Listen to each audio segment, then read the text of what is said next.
Good afternoon, everyone, and welcome to each and every one of you who are here today to share this event with us. My name is Micheline Lepage, and I am the chair of the board of Bereaved Families of Ottawa. I'm pleased to be here with you today and to be part of the community that is Bereaved Families of Ottawa. We're gathered here in this sacred space today because we all share a common bond. We have experienced the death of a very special person in our lives. And we are together today to remember them through the release of butterflies. I lost my son Bruce, better known as BJ, in 2014 to cancer at the age of 32. My loss brought me to BFO Ottawa programs. Then I became a facilitator, then a member of the board, and then took on the chairmanship of this amazing charity that continuously gives back to the grieving community in Ottawa. I would not be where I am today if it wasn't for BFO Ottawa. For me, it was putting a meeting to my loss. My son will always be part of me. Both the pain of losing him and my always love for him are now permanently part of me and make me who I am today. In reality, none of us knows what happens to us when we die.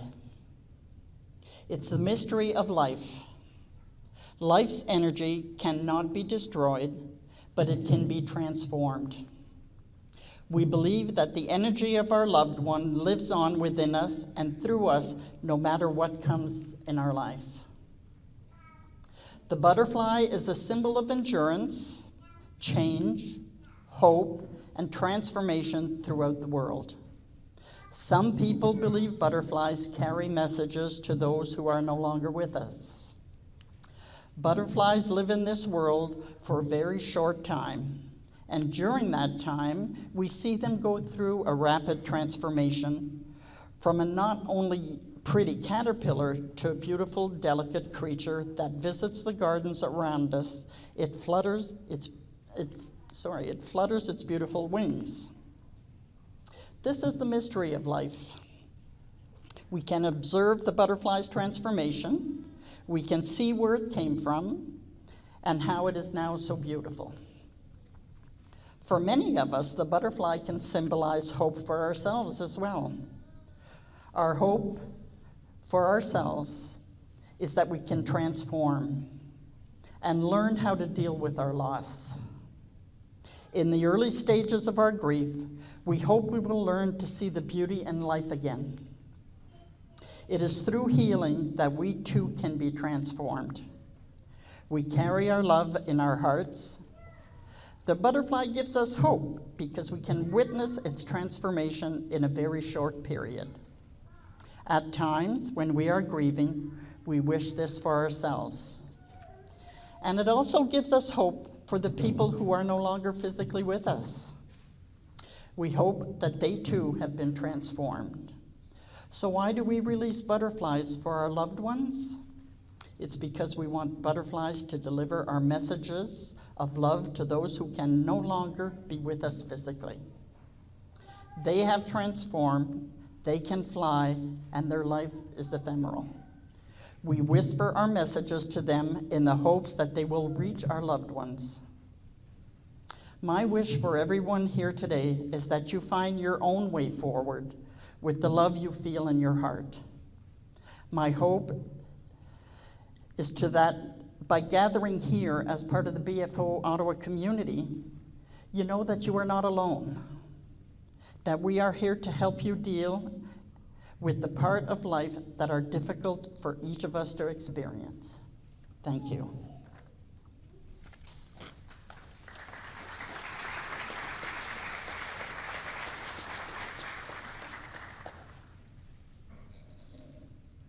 Hello, everyone. My name is Stephanie Fragman. I've been a board member with BFO Ottawa for a couple of years now, and I'll be your MC for today. I joined the board because of my personal experience of grief. My partner Jack died tragically more than 20 years ago now. He was only 29 years old. And I believe it's a great value to honor the special people in our lives who have died, whether recently or a long time ago, and the continuing bond we share with them. To do so contributes to our own well-being and the well-being of those around us. Our memorial ceremony today will include a few things. So our guest speaker, Julia Sneyd, is here and will talk to us about her story. We have a pianist, a harpist, and a flautist. We will read a few poems in French and English. You will all have the opportunity to say your person's name up at the microphone here if you wish to. Then we'll release a live butterfly, hopefully if the weather cooperates, in memory of your loved one. And the day will end with some light refreshments, so you're all invited to that. We'll guide you through every step of the event. First, I'd like to have Jane Davey come up and speak on behalf of BFO.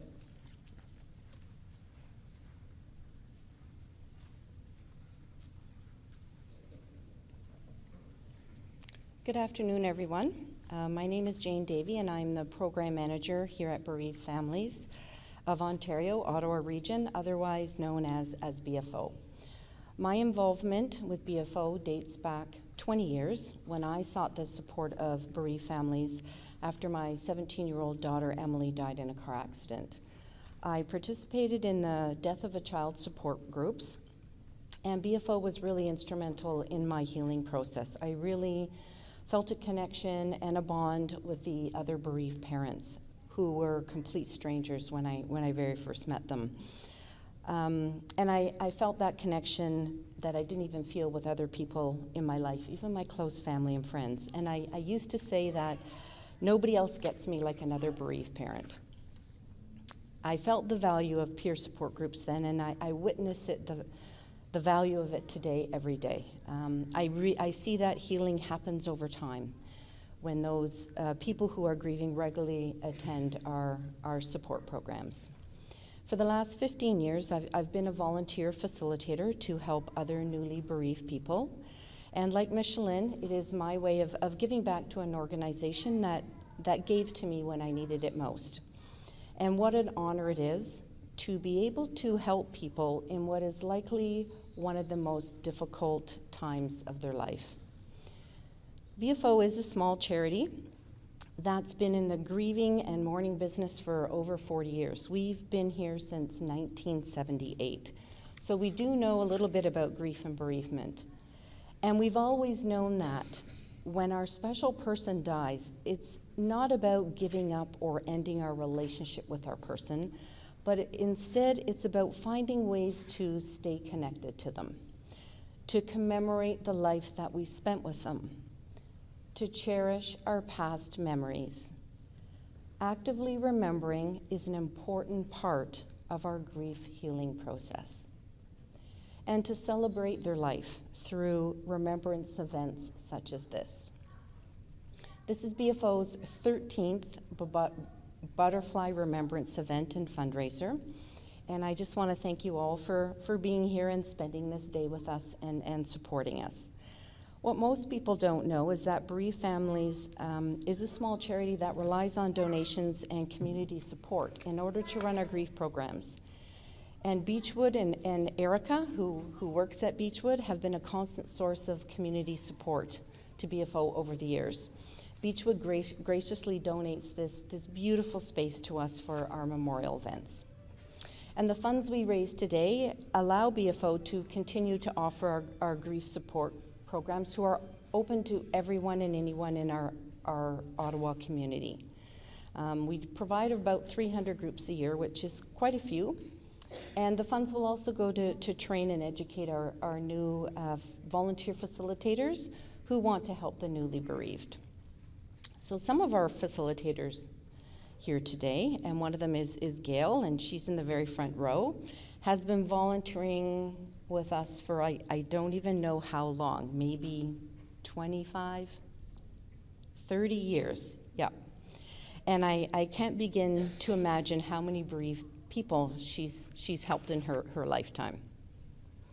And our board members are the roll up the sleeves and help pitching kind of people.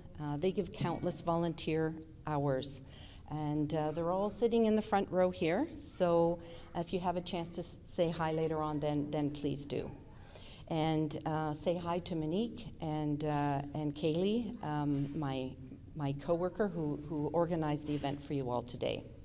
And thank you to all the volunteers who are helping out. We wouldn't be here today without the dedication of our volunteers. I colored a butterfly, and I'm going to actually just set it here in front to remind me of my loved ones. And I must say I am quite moved by seeing all of your loved ones on the screen. And I feel a little heavy right now. Sorry. Thank you for the opportunity to share my story on this special day. This action of releasing a butterfly is a symbol to honor those we have lost and those we have loved. We share loss, love, and grief together. There is so much comfort in surrounding yourself with people who understand and are willing to share. Thank you for being here today to celebrate our loved ones. My name is Julia Sneyd, and I'm here to share the story of the loss of my dear husband, Paul Dewar. As some of you know, Paul was a lifetime resident of Ottawa and respected in the community as a teacher, union leader, community builder, and former NDP Member of Parliament for Ottawa Centre.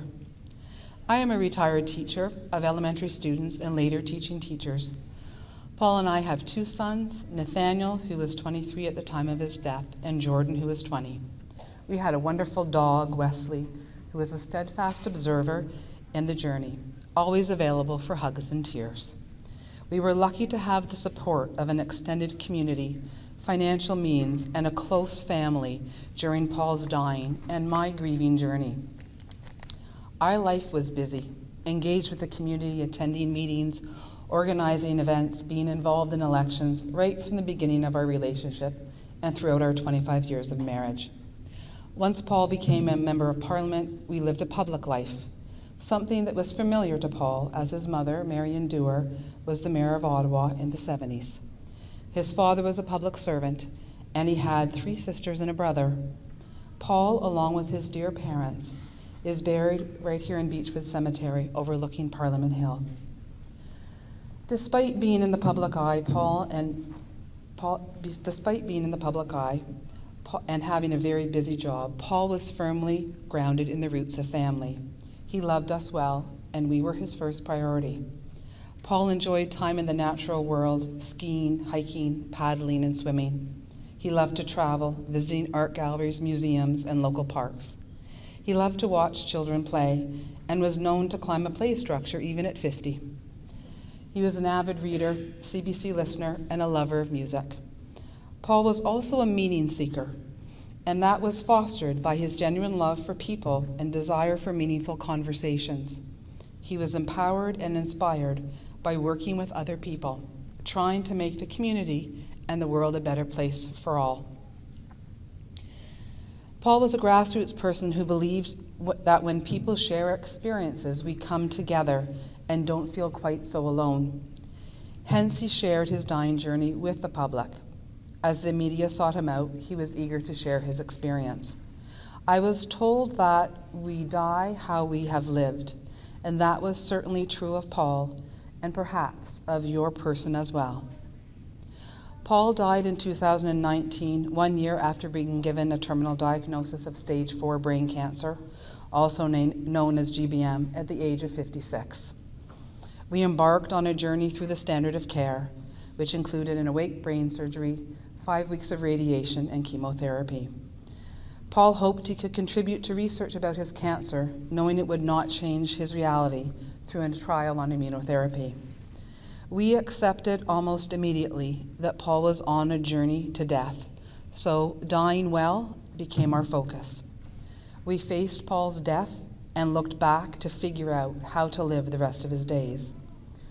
We had a busy year attending events where he was honored for his work in the community, and we launched an initiative supporting youth advocates called Youth Action Now. But mostly we spent our time with family and friends, sharing stories, experiences, and just hanging out together. Paul's bucket list was being with those he loved. I acknowledge that each of you has had a profound and heart-wrenching journey to bring you to this moment. Each loss is life-altering and at times is all-consuming. You may connect with some of Paul's death journey, which was a prolonged goodbye, and others here may have experienced a sudden loss. I do know there is someone in this room that you would be able to connect with. I hope you find them, and I encourage you to keep an open heart. I have found that just the right people seem to appear through this journey. Despite our different experiences of loss, I hope you will find the connections in my story of my grief journey. Paul was fortunate to have time to say goodbye to those he loved and for me to put things in order before he died. When I think about Paul's year of dying, and I have had 5 years to reflect on this, I have come to think about what I've learned in 3 frameworks or pillars. I have learned that dying and living through dying required trust. Life and death requires trust. Trusting good friends, family, children, institutions, another spirit for those with a religious framework. Trust in love. Trust became our foundation for perspective and a framework. I had to trust and allow our feelings and instincts to guide us. I had to trust and embrace my feelings of grief when Paul was still alive. Breath. Breath is our ultimate proof of life. Focusing on the breath brought us back to the simple profundity of the moment. It helped us to survive, manage, and cope with what Paul fondly called the time in between. Staying in the moment became his method of living through dying. I must say it is how he always lived, filled with joy, intention, gratitude, love, and passion. We became focused on staying in the moment when I discovered a book called When Things Fall Apart by Pema Chodron. This became our Bible for staying focused on the breath. This book still brings me back to the moment when I feel buried by grief. The gentleness of the moment somehow provides an ability to slow time. Community. Our community of neighbors, colleagues, friends, family, and even the creatures and plants in our backyards and forests held us. The community supported us through letters and a meal train. Paul wanted to encourage conversations about death and dying, our only guarantee, he often said. He also said, I think about how this connection through community adds to a wholeness as citizens, as members and contributors to something bigger than ourselves. I believe the support of the community attunes us to the cycles of life. These 3 frameworks or pillars, trust, breath, and community, carried me through the phases of diagnosis and treatment, coming to terms, and finally approaching Paul's death. I have also found that they have carried me through my grieving. Our experience of anticipatory grief was overwhelming, but it was not the same as the grief which consumed me when he was actually gone. Times when I want to tell him how I'm feeling and what is happening, those times when I need him to hold me up, those times when I need support in being a parent. Missing him was and is overwhelming. The reality I have learned is that I will grieve forever, yet I also understand that his love will be with me forever. I think of that first year of grieving in 3 phases: survival, stillness, and baby steps forward. Immediately after his death, that sunny February the 6th morning 5 years ago, I had to trust that I could capture Paul's spirit as I wrote his obituary. My, what a difficult process. We had to trust that our planning of the visitation and funeral would be meaningful. Breath was required as we listened for 8 hours to stories from colleagues, friends, and strangers who Paul had inspired. The celebration of life, where the community gathered for Paul's final send-off, was somehow a magical event due to the support of many. How do you say goodbye to your person with others watching? Somehow, we all survive this. After all the celebrations of life, exhaustion settled into every cell of my being. I remember learning that our whole body, all the cells, regenerate over a 1-year period. Somehow there was hope that I would get beyond the exhaustion. Despite this, I lived with my sons who had needs, and they were anxious to move beyond the dying world that enveloped us for the past year. So, a month after we found ourselves on a 3-week vacation, they had a need to move, explore, feel like they were still alive. I could barely breathe, eat, or sleep. It was a very difficult holiday without Paul. They sparked life by kayaking, hiking, surfing, and I contented myself with being soothed by the ocean, warmth, and sand between my toes. We all started to come back to life in our own way. I am ever thankful they pushed me on that trip and for reminding me that we all grieve differently and in our own time. Survival time. During this phase, my trust was placed in my sons in the hopes that somehow I would feel Paul's presence. Might he come to me in a dream? I trusted the boys' intuition and tried hard to trust they and I would be okay. For now, okay was enough. I was told they were old enough to remember their dad's values and spirit, which was some comfort, but I also knew there would be so much they would miss. Talking about Paul kept him close, and I trusted it was important for their processing as we talked about our memories and fears. We could not deny the deep anguish of loss. I worked hard to breathe and kept myself in the moment, as thinking of the future honestly made me breathless. I felt dislocated from reality and seemed to float above my body. Anxiety was at the surface, and I could not cope with making any plans and had no clue how to help myself. Breathing exercises and calls from friends and family kept me somehow anchored as I navigated a space of emptiness. My community of friends and family were eager to help at this stage, as there were things they could do.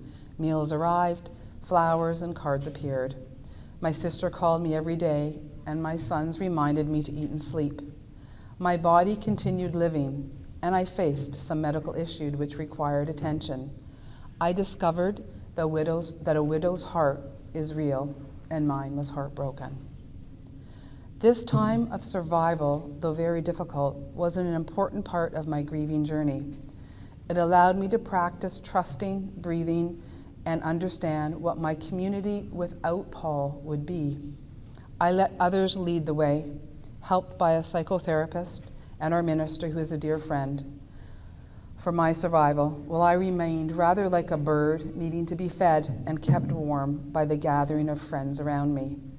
This was my time of being a caterpillar, focusing on survival.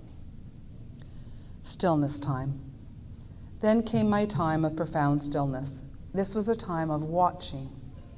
I remember clearly sitting on my dock at the cottage, no energy yet to read, just watch. It hit me that while all of those people drove by in their boat, they were living life. I was stopped dead, waiting for my life to appear. What would my life become? Would I ever be whole? Who was I? I was lost and surrounded by uncertainty. I only had energy to watch birds, flowers, trees, all of the natural world around me. I had to trust that while this did not feel very productive, it was important. I trusted that as life floated around me, I would be brought back to life. The birds and butterflies that appeared at the darkest of times became for me messengers of Paul. I chose to believe they were messages of love from beyond and a reminder that I was loved and it would be okay. I had to practice focusing on the breath and staying in the moment as my parents, siblings, and family tried to support me. I did not enjoy sitting with my parents and siblings on summer evenings. It felt awkward without Paul and reminded me of my aloneness. Somehow they said the oddest things, like, it must be hard to try not to think about Paul. They didn't know that that was not even a possibility. I thought about him all the time, and somehow it gave me comfort. Why would I not try to think about him? Others have a hard time connecting with the reality of deep grief. These times required breath and were a reminder that this grieving journey was different for everyone and is in reality a solitary journey. This period of stillness was also the time the larger Ottawa community needed me. I was asked to give speeches and accept awards for Paul. My initial thought was to be left alone, but somehow I felt it was important for the community, and it provided me an opportunity to talk about life and death. I trusted the request, practiced breathing as I spoke, and was thankful for the opportunity to channel Paul's thoughts. It became another way for me to say goodbye. This was also a time when some friends began to disappear. They had trouble seeing my messy reality of tears and sadness, and they too were missing Paul. Avoiding me became their coping strategy. Interestingly, others appeared as my grief partners. One neighbor at the cottage worked with me every weekend as we prepared wood to keep us warm for winter. Another encouraged me to walk daily, often in silence, but moving. Watch and accept those people who are willing to walk alongside you. In the stillness, I was rather like a deer in the headlights, not understanding what had become of my life and needing to be encouraged to move beyond the moment. In my stillness time, I was surrounded as in a cocoon. Steps forward time. This last phase was the very early start of taking baby steps forward. Trust focused on following my instincts and feelings, listening to my gut. It took me to a new book club, art workshops, and paint nights. I joined a group which, unbeknownst to me, was an exploration of writing and finding joy. Writing about your person, making scrapbooks, collages, collecting memories can be an important way to process loss. These new ways to express gave me an opportunity to concentrate uninterrupted by grief and sadness. It felt good to be alive in those moments. I encourage you to try new things that may have been of interest and to follow your gut. Breathing was now less shallow but still hesitant. I had to breathe as I watched my sons return to school and face a very empty and quiet nest. Watching couples walk down the street, chatting, holding hands, completely consumed me with sadness and fear. I chose to remain at the cottage to lessen this pain. I had to breathe as I made the decision to retire early, believing that somehow I needed to have time to sit in the grief. I did not want to distract myself from my reality. I was told this would be a big mistake. Breathe through the decisions you make. Stay in your moment. This is your journey. My community became the people in my art classes who were strangers, and this was somehow comforting, and there was no need to tell the story unless I wanted to. It was strange, but even without sharing my story, they seemed to share their stories of loss with me. I was not alone. I joined a mindful grieving class, which gave me strategies for both mindfulness and movement. Family and friends called less often, and many expected me to be over Paul's death. I tried to be gentle with them, but found myself often frustrated and upset that I was not where they needed me to be emotionally. In the natural world, I found lessons of survival, and I soon started to reflect on the reality that if an insect could live for only a day, and if a butterfly could fly to Mexico every year and return, perhaps I too could survive and someday thrive. This phase was the beginning of emerging from a cocoon into a new life. Interestingly, the butterfly was a metaphor we used for our 25th wedding anniversary, which we celebrated as Paul was dying. At that time, I saw it as a symbol of Paul's dying. Somehow, it was also a symbol of the process of the emerging of my new life. I am inspired that today we will send forth a butterfly who symbolizes the transition from caterpillar to cocoon to butterfly, a truly magical metamorphosis that symbolizes life and death so beautifully. After that first very long year, there were small shifts, mostly in my energy and confidence that I would survive. I went on solo road trips, playing all of the playlists Paul had made me to visit friends and family. I needed to move. I found myself walking, swimming, running, and doing yoga daily. My body had never been in such good shape. My heart was broken, but my body was working. I also needed to reach out and began volunteering with Compassion Ottawa. A year and a half after Paul died, mid-COVID, I decided it was time to join a bereavement group, hoping I would no longer be recognized and it would support me. I joined the Bereaved Families of Ottawa art therapy session, and in that experience, I met a friend who is my lifelong grief partner. We came from similar backgrounds, have children close to the same age, shared similar dying experiences, and have similar values. We have shared our deepest fears, laughter, and now our greatest hopes. Beyond being a year ahead in the process, I was able to support her, and this was also helpful for me. I then joined BFO's Loss of Spouse group, and still to this day meet with some of the people in our original group.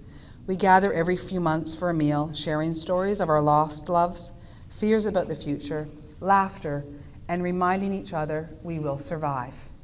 We call ourselves the gang of widows and a widower. We protect each other as a gang, needing to be with our people who truly understand. We sometimes consider ourselves a gang of windows because we see life from a new perspective through a new window. These are special lifelong friends who provide a safe space to navigate living and grieving. When I reflect on that first year of grieving, moving through the survival, stillness, and steps forward phases, I am humbled by the process of loss. I can say without hesitation that our loved ones remain with us. Listen to their messages. Trust your instincts. Breathe through the hard moments and allow your community of friends, family, and this wonderful world around us to support and guide you. I was told we are 3 deep breaths away from a new perspective. Breathe deeply. It helps us stay in the moment. This journey of grief is universal, and we are in it together. As you reach in, remember to reach out, gathering strength, support, and love. Elizabeth Kubler-Ross said, "You will not get over the loss of your loved one. You will learn to live with it. You will heal, and you will rebuild yourself around the loss you have suffered. You will be whole again, but you will never be the same." Together we gather to release butterflies, knowing they were once a surviving caterpillar and experienced the stillness in the cocoon. We are releasing them to take steps forward into a new life in a new world. May your journey be guided by trust, the breath, staying in the moment, and a community of love.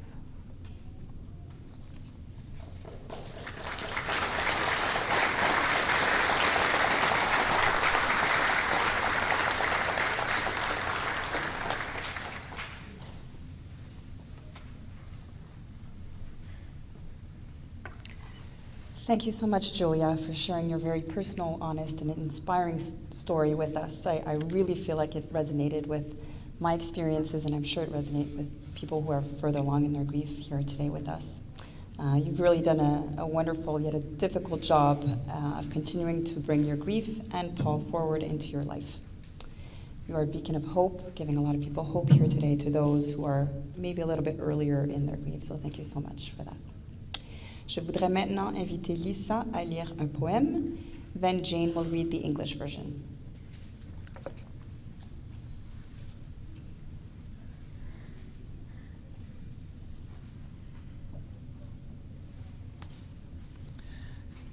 Je vais lire un poème de Jill Haley, ça s'appelle « En libérant ce papillon ». En libérant ce papillon, en mon honneur, sachez que je suis avec vous et je le serai toujours. Tenez une main, montrez que vous vous souciez, fermez vos yeux et voyez-moi là-bas. Bien que vous puissiez vous sentir un peu déchiré, s'il vous plaît, sachez que je serai pour toujours dans votre cœur. Maintenant, envole-toi, papillon, aussi haut que tu peux aller. Je suis là, avec toi, plus que vous ne le savez.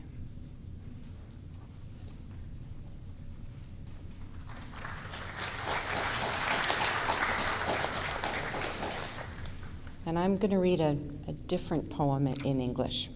It's called You're My Butterfly. You are the most beautiful thing I've ever seen. You shine just like sunlight rays on a winter snow. I just had to tell you so.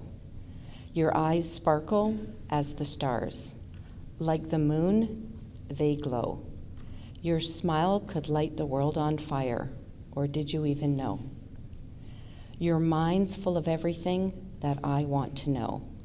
I just had to let you know. I just had to tell you so. You're my butterfly. Fly high, fly, fly, fly. So in this next portion of the ceremony, you are invited to come up to the front by row and speak the name of the people you are remembering here today. And you'll also pick up your butterfly. They're right there, actually. And our musicians will come up last. My soulmate and best friend, Sarah Monroe.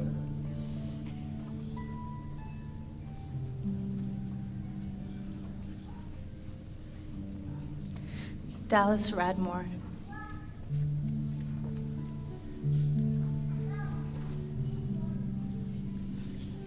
My husband and soulmate, Paul Dewar, and my aunt, Cynthia.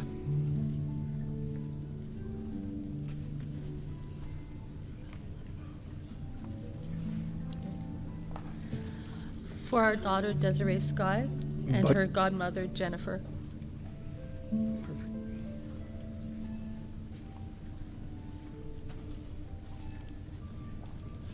My daughter, Emily Keogh.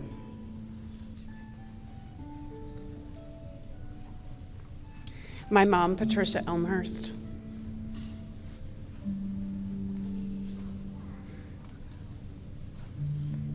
Ma sœur Nicole et ma mère Susie. My stepson, BJ, and my parents, Marjorie and Reginald. My husband, Maris Primo, and my sister-in-law, Monique Primo.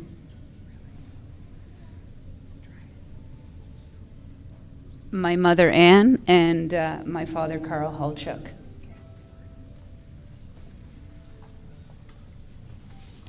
My brother, Jerry.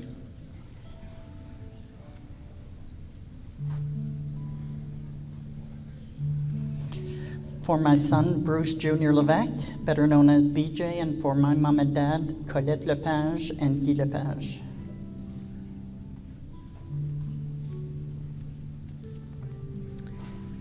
For my partner, Jack Melkonian.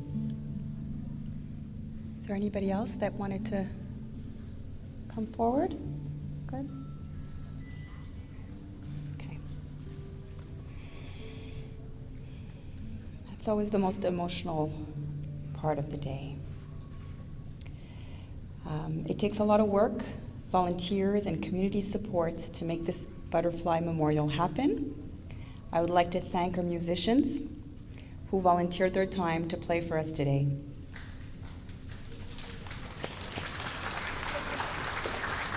We have our pianist, Barry Marfleet, our harpist, Sharon Baird, and our flautist, Kathy Graham. Thank you so much. We have sponsors that are here today, so Rogers TV, Donna Farm, Dessert Art Store, and Beechwood Cemetery, of course. Un grand merci à tous nos commanditaires. A special thank you to our guest speaker, Julia Sneyd. Thank you.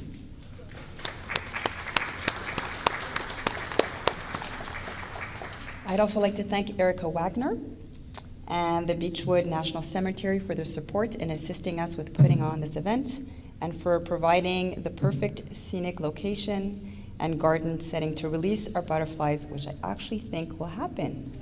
The sun has come out. It's the third time I do this, and there's always the risk of rain, and somehow the sun always comes out. We truly appreciate all that Beechwood has done for bereaved families. Thank you to all of the bereaved family volunteers who arrived early and will stay on after the event, and for the quality of care you give to make this event meaningful for so many people. The next part of the ceremony will be the procession outside to release our butterflies. So a few notes about that. Butterfly behavior is unique, just like our grief and our person. Some butterflies may fly away immediately. Some may hang around for a bit. Some may linger for a long time. So enjoy the moment with your butterfly before they fly away. And take photos. Please be mindful of stepping on the butterflies, damaging the gardens, or going in the pond to retrieve your butterfly. We do have a net that is by the pond right now, so if a butterfly does fall in the pond, we can get them out. And if you have trouble with your butterfly or it doesn't seem to want to wake up, just come see one of our volunteers and we'll make sure that you get another one. You can find a spot in the garden to release your butterfly, stay on the path so that people can get by, and release your butterfly whenever you're ready. In previous years, if you've been here, we did a few speeches outside, but we won't be doing that. We want everybody to kind of release their butterfly on their own time and not have to wait for everybody to get out there, okay?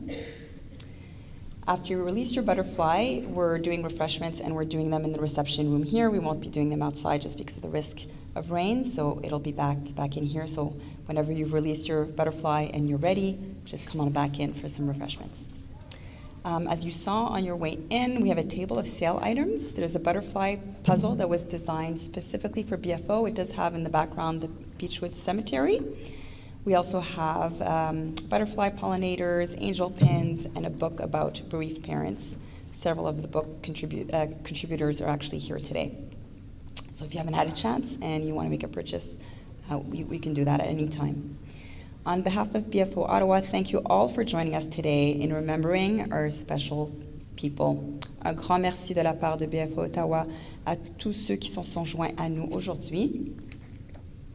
So we will begin the procession outside. So I will ask the flautist to come up to the front now.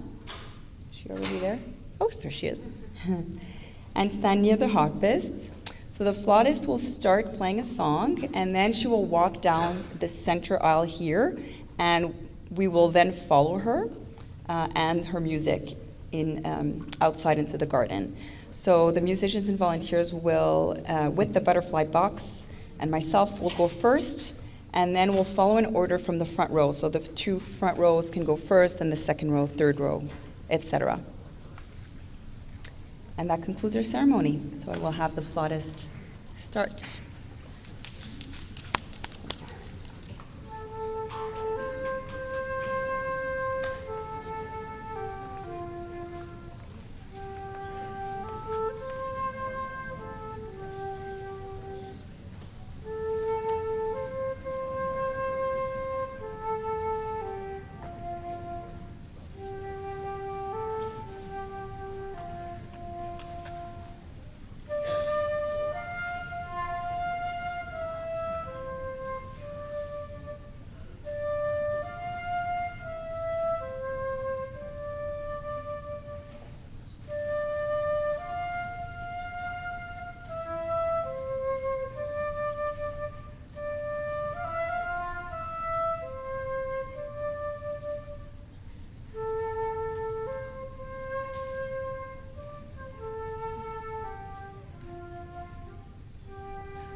gonna miss it.